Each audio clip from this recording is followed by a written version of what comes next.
Il a changé. Cyril Hanouna ne crie plus de la même manière, ne provoque plus avec la même insouciance, comme si quelque chose, ou quelqu'un, avait déplacé le centre de gravité de sa vie. Je vis tout trop fort, disait-il. Mais que se passe-t-il quand l'intensité devient silence?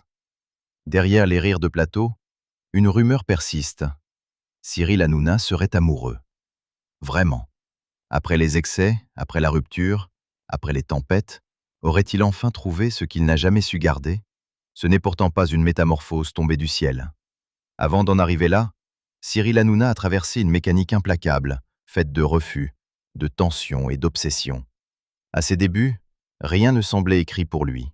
Il n'avait ni le profil classique, ni la retenue que les chaînes attendaient. Trop bruyant, trop spontané, trop incontrôlable, les qualificatifs revenaient comme des verdicts. Combien de fois lui a-t-on fermé une porte au nez? Combien de fois lui a-t-on conseillé de se calmer pour espérer durer? Mais Cyril Hanouna n'a jamais appris à se calmer. Il a appris à insister. À la radio d'abord. Dès 2002, il s'immisce dans un univers déjà structuré, où les codes sont établis, les voix identifiées. Là où d'autres auraient tenté de s'intégrer, lui choisit de déranger l'équilibre. Il observe les figures installées, teste ses limites, cherche la faille. Était-ce de l'inconscience ou une stratégie? Peut-être les deux. Toujours est-il que cette manière d'être, à la fois brute et calculée, va rapidement attirer l'attention. Puis vient la télévision. Pas immédiatement au sommet, non, jamais. Il passe par des formats secondaires, des émissions à faible exposition, des expériences parfois oubliées aussitôt diffusées. Pourtant, chaque passage lui sert de laboratoire. Il affine son ton, radicalise ses prises de parole, comprend une chose essentielle. Dans ce milieu saturé, exister, c'est provoquer une réaction, peu importe laquelle. Alors il pousse plus loin. Avec « Touche pas à mon poste », tout bascule. Le programme devient un phénomène. Mais un phénomène dangereux, instable, imprévisible. Sur le plateau, Cyril Hanouna impose un rythme effréné, mélange d'humour, de clash, de révélations et de séquences borderline. Les invités sont parfois bousculés, les chroniqueurs exposés, les limites testées en permanence. Était-ce du divertissement ou une forme de mise à l'épreuve collective? Très vite, les critiques pleuvent. On l'accuse de manquer de respect, d'encourager des comportements humiliants, de franchir des lignes que la télévision n'avait jamais osé franchir. Certains parlent même de dérive. Les sanctions tombent. L'autorité de régulation audiovisuelle française, aujourd'hui connue sous le nom d'Arcom, inflige à la chaîne C8 des amendes lourdes, parfois de plusieurs millions d'euros. Rarement un animateur aura cristallisé autant de tensions. Et pourtant, malgré tout, il reste. Pourquoi? Parce que derrière le tumulte, il y a une mécanique que peu comprennent réellement. Cyril Hanouna ne se contente pas d'animer. Il crée un lien brut, imparfait, parfois dérangeant, mais réel. Il parle comme le public, revendique une proximité avec les classes populaires, s'empare de mouvements sociaux comme celui des Gilets jaunes pour renforcer cette image d'homme accessible, presque ordinaire. Est-ce sincère ou construit? Là encore, la frontière reste floue. Mais ce qui trouble le plus, c'est ce contraste permanent. D'un côté, l'homme capable de choquer en direct, de lancer des séquences jugées humiliantes, de jouer avec les limites de l'acceptable. De l'autre, celui qui, en coulisses, aide ses équipes, offre des opportunités à de jeunes visages, soutient financièrement certains collaborateurs. Deux visages, deux récits. Lequel est le vrai? Et au milieu de ce chaos maîtrisé, une question s'impose lentement. Peut-on vivre dans un tel excès sans que cela déborde sur sa vie personnelle? Peut-on être dans la provocation permanente et trouver un équilibre dans l'amour? Car pendant que le public débattait de ces dérapages, une autre histoire avançait, plus discrète, presque invisible. Une histoire qui, elle, ne cherchait pas à faire du bruit. Une histoire qui allait durer 16 ans. Mais déjà une fissure se dessinait, et personne, à ce moment-là, ne semblait vouloir la voir. Cette histoire, justement, n'avait rien du spectacle. Pendant que Cyril Hanouna occupait les écrans, multipliait les polémiques, accumulait les critiques, une autre version de lui existait, loin des projecteurs. Une version presque silencieuse. presque stable. Avec Émilie, il ne s'agissait ni d'audience, ni de buzz, ni de stratégie. Il s'agissait de durée. 16 ans. Dans un univers où les relations s'éteignent aussi vite qu'elles naissent, 16 ans relèvent presque de l'anomalie. Ils se rencontrent au début des années 2000, à une époque où Cyril Hanouna n'est encore qu'un visage parmi d'autres, en quête de reconnaissance. Elle, étudiante, évolue en dehors du tumulte médiatique. Leur histoire se construit dans l'ombre, loin des plateaux, loin des rumeurs. Puis viennent les enfants. Bianca en 2011, Lino en 2012. 2 repères dans une vie qui, par ailleurs, ne connaît que le mouvement. Et c'est là que le paradoxe devient troublant. Comment un homme capable de créer du chaos en direct peut-il, dans l'intimité, bâtir quelque chose d'aussi solide? Mais la solidité apparente cache parfois des tensions invisibles. À mesure que Touche pas à mon poste devient un phénomène, Cyril Hanouna s'enfonce dans une forme d'obsession professionnelle. Les horaires s'allongent, les exigences explosent, la pression médiatique devient constante. Peut-on vraiment partager une vie avec quelqu'un qui ne s'arrête jamais?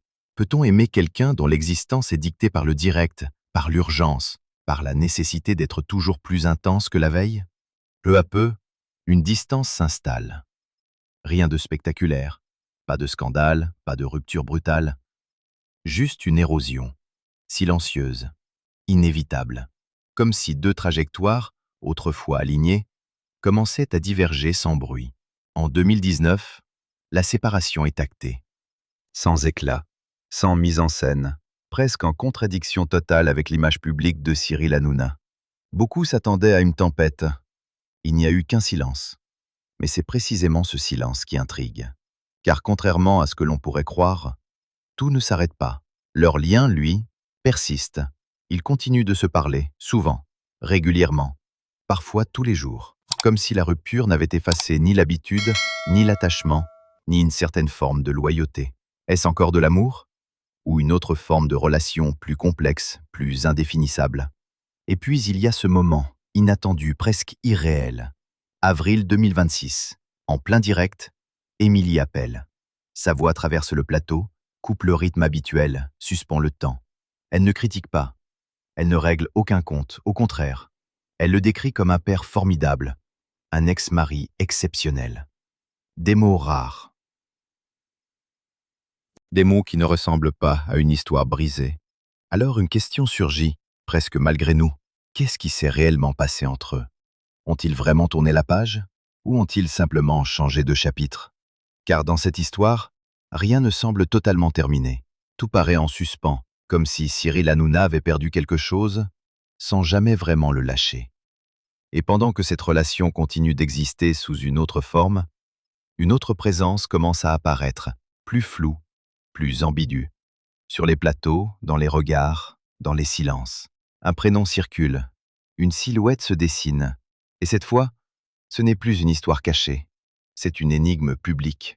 Ce prénom, justement, n'était jamais prononcé au hasard. Sur le plateau de Touche pas à mon poste, les regards, les silences, les gestes en disent parfois plus que les mots. Et au cœur de cette mécanique subtile, une présence intrigue depuis des années. Kelly Vedovelli. Avec elle, tout semble ambigu. Une complicité évidente, des échanges chargés d'ironie, des gestes parfois trop proches pour être anodins, ou peut-être juste assez pour nourrir l'imaginaire collectif. Le public observe, dissèque, interprète. Est-ce du jeu, une stratégie d'antenne, ou le reflet d'un lien réel que personne n'assume ouvertement? Très vite, les rumeurs s'emballent. Certains affirment qu'il s'agit d'une relation cachée, d'autres parlent d'un simple duo médiatique parfaitement orchestré. Mais dans cet univers où tout peut être scénarisé, comment distinguer la sincérité de la mise en scène? Et surtout, pourquoi entretenir volontairement ce flou? Cyril Hanouna, lui, ne dément jamais vraiment. Il esquive, sourit, détourne les questions. Parfois, il laisse planer un doute. Comme s'il savait que le mystère alimente l'attention. Comme si cette incertitude faisait partie intégrante du spectacle. Mais derrière ce jeu d'équilibre, une question persiste.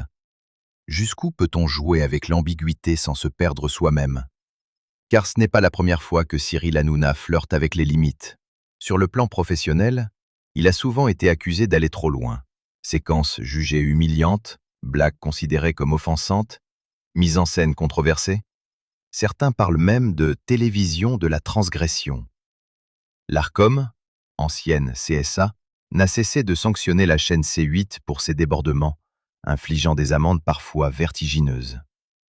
In the ancient land of Eldoria, where skies shimmered and forests whispered secrets to the wind, lived a dragon named Sephiros.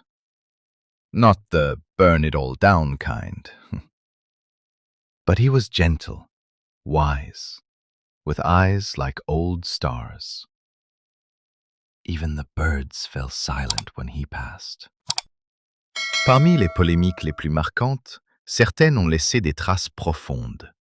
Une séquence téléphonique jugée trompeuse et irrespectueuse, des propos perçus comme offensants envers la communauté LGBTQ+, ou encore des échanges tendus avec des invités accusés d'avoir été traités sans considération. À chaque fois, la même question revient.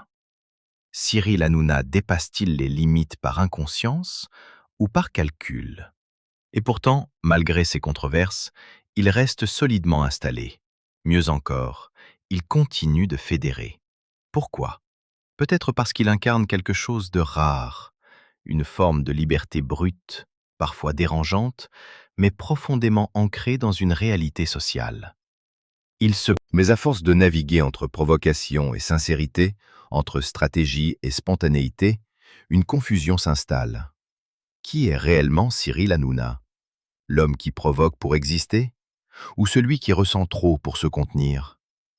Et dans ce brouillard, la figure de Kelly Vedovelli devient presque symbolique. Elle incarne cette zone floue entre le réel et le spectacle. Une relation possible, mais jamais confirmée. Une proximité visible, mais jamais définie.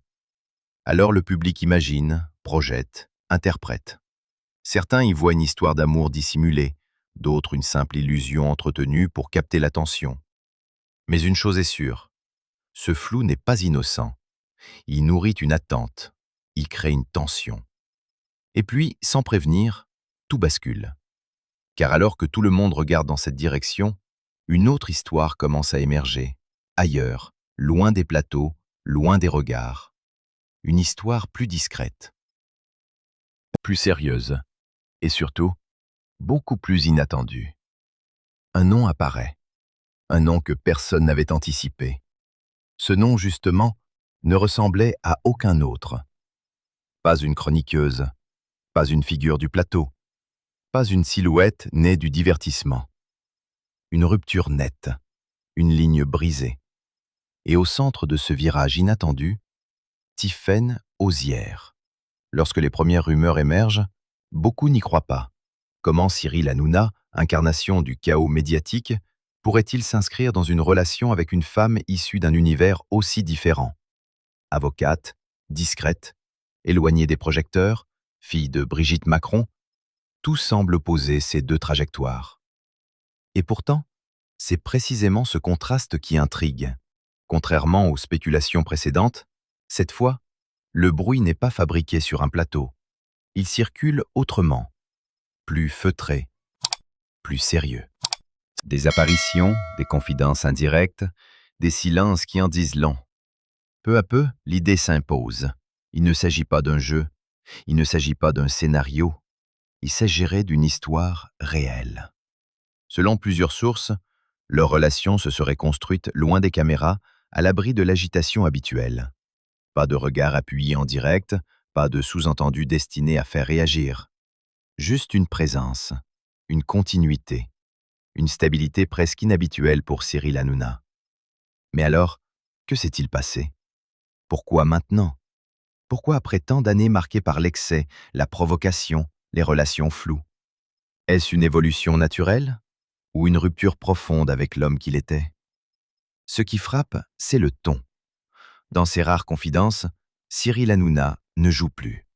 En janvier 2026, dans l'émission Le Prime des vérités, il lâche une phrase qui passe presque inaperçue, mais qui change tout.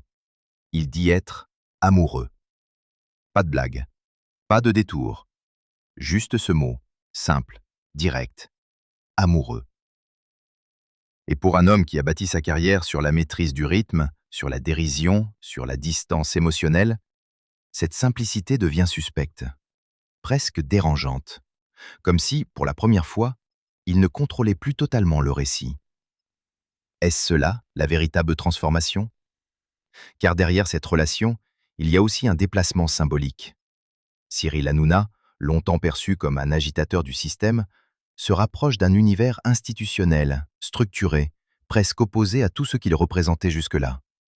Est-ce un hasard ou une manière de rééquilibrer une vie trop longtemps dominée par l'excès? Et puis, il y a cette question plus intime, presque silencieuse. Peut-on réellement changer? Peut-on passer d'un homme qui pousse sans cesse les limites à quelqu'un qui cherche, enfin, une forme d'apaisement? Rien n'est officiellement confirmé dans les moindres détails, et c'est peut-être cela le plus révélateur. Pour une fois, Cyril Hanouna ne semble pas vouloir exposer, montrer, prouver. Il laisse le doute exister. Il laisse l'histoire respirer, comme si cette relation, précisément, devait rester à l'écart du spectacle. Mais une telle discrétion a un prix, car pendant que cette nouvelle histoire prend forme, le passé, lui, ne disparaît pas. Les polémiques, les critiques, les jugements, tout cela continue d'exister, de peser, de revenir. Et une autre question commence à émerger, plus complexe, plus dérangeante. Peut-on vraiment construire quelque chose de stable quand tout, autour de soi, reste instable? La réponse, peut-être, ne se trouve pas dans ces mots, mais dans ce qu'il a toujours refusé d'expliquer. Et ce qu'il a toujours refusé d'expliquer, c'est peut-être sa part la plus révélatrice, car derrière chaque éclat de voix, chaque séquence polémique, chaque moment de tension signé Cyril Hanouna, il existe une logique interne, presque obsessionnelle. Ne jamais disparaître. Dans son univers, le silence est un danger, l'absence, une menace. Alors il remplit, il occupe, il déborde. À l'antenne, cela se traduit par des séquences qui franchissent les limites, parfois volontairement. Une blague jugée offensante, un canular téléphonique qui dérape, un invité poussé dans ses retranchements. Les exemples se multiplient, les critiques aussi. L'Arcom n'a cessé de rappeler à l'ordre la chaîne C8, infligeant des sanctions financières considérables, des millions d'euros. Une pression constante. Mais ce qui intrigue, ce n'est pas seulement la répétition des dérapages, c'est leur persistance, comme si, malgré les conséquences, quelque chose poussait Cyril Hanouna à continuer. Est-ce une stratégie assumée, une manière de rester au centre du jeu, ou une incapacité à se contenir? Car en parallèle de ces excès, une autre réalité coexiste, moins visible, moins commentée. Celle d'un homme qui, en coulisses, agit différemment. Il soutient ses équipes, offre des opportunités à de nouveaux visages, aide financièrement certains collaborateurs. Il donne. Beaucoup. Parfois sans le dire. Parfois sans que cela ne filtre à l'écran. Alors, lequel est le vrai? Ce contraste devient encore plus troublant lorsqu'il aborde les sujets sociaux. Cyril Hanouna se présente souvent comme un porte-voix des oubliés, des classes populaires, de ceux qui ne se reconnaissent plus dans les médias traditionnels. Lors du mouvement des Gilets jaunes, il ouvre son plateau, donne la parole, s'expose. Certains y voient une sincérité rare, d'autres, une récupération calculée. Où se situe la frontière? Et puis, il y a ce réseau invisible, cette capacité à obtenir des informations, parfois explosives, sur des figures du sport ou du show business. Des confidences sur des tensions entre joueurs comme Neymar et Mbappé, des révélations qui surgissent sans prévenir, comme si Cyril Hanouna avait accès à des cercles habituellement fermés. Comment un animateur de divertissement construit-il un tel réseau? Qui lui parle? Et pourquoi? Ces questions restent sans réponse claire. Et peut-être est-ce volontaire? Car le mystère fait partie du personnage. Il entretient une image à la fois accessible et insaisissable, proche et imprévisible. Mais à force de jouer avec ses multiples visages, une fatigue s'installe. Invisible, mais réelle. Peut-on être tout à la fois? Provocateur, confident, stratège, figure populaire, homme amoureux, sans finir par se perdre? C'est là que la question de sa vie personnelle revient, presque comme un refuge. Car si tout est instable autour de lui, alors l'amour devient plus qu'un sentiment. Il devient un point d'ancrage. une tentative d'équilibre. Avec Tiphaine Ozière, cette recherche semble prendre une forme différente, moins exposée, moins bruyante, presque en contradiction avec tout ce qu'il a construit jusque-là.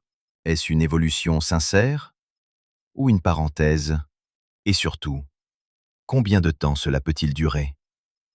Car dans l'histoire de Cyril Hanouna, chaque moment de calme a toujours été suivi d'une nouvelle tempête.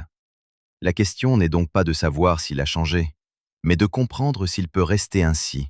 Rester ainsi, voilà peut-être le défi le plus silencieux de toute sa trajectoire. In the ancient land of Eldoria, where skies shimmered and forests whispered secrets to the wind, lived a dragon named Zephyros. Not the burn-it-all-down kind, but he was gentle, wise, with eyes like old stars. Even the birds fell silent when he passed. Comme si Cyril Hanouna, lui qui a toujours vécu dans l'immédiateté, acceptait enfin l'idée de durer. Mais peut-on apprendre la patience quand on a construit toute sa vie sur l'urgence? Peut-on aimer une nouvelle personne tout en restant profondément lié à une ancienne histoire? Peut-on avancer sans effacer? Peut-on construire sans renier? Ces questions, Cyril Hanouna ne les formule jamais clairement. Il les laisse flotter, comme il a toujours laissé flotter ses silences les plus importants. Mais dans ces silences, quelque chose se joue, quelque chose de plus fragile que ses éclats de voix, de plus sincère que ses provocations. Et peut-être que, pour la première fois, ce n'est pas le public qui écrit le scénario. Peut-être que cette fois, il n'y a pas de stratégie.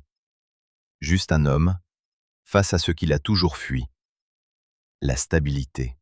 Mais une dernière interrogation demeure, suspendue, presque inévitable. Et si cette stabilité, précisément, était le plus grand risque qu'il ait jamais pris? Et peut-être que tout est là.